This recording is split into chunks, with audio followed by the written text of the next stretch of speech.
কচু শাক দিয়ে যে এইভাবে এই রেসিপিটা বানানো যায় এটা হয়তো অনেকেই জানে না। গরম ভাতের সাথে কিন্তু অসম্ভব মজার হয় খেতে। তো প্রথমে প্যানে সামান্য একটু পানি দিয়ে দিচ্ছি বেশ খানিকটা রসুনের কোয়া, গোটা কাঁচামরিচ, তার সাথে পেঁয়াজের কুচি।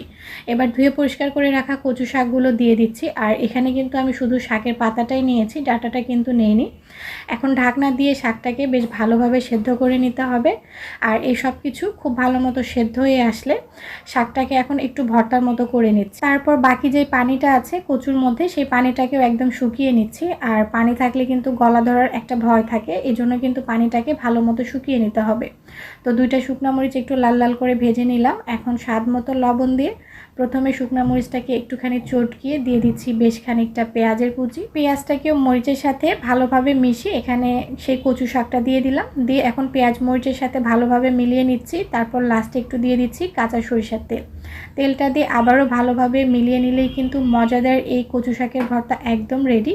এটা খেতে কিন্তু অসম্ভব মজার হয়, আপনারা কিন্তু একবার তৈরি করে দেখতে পারেন।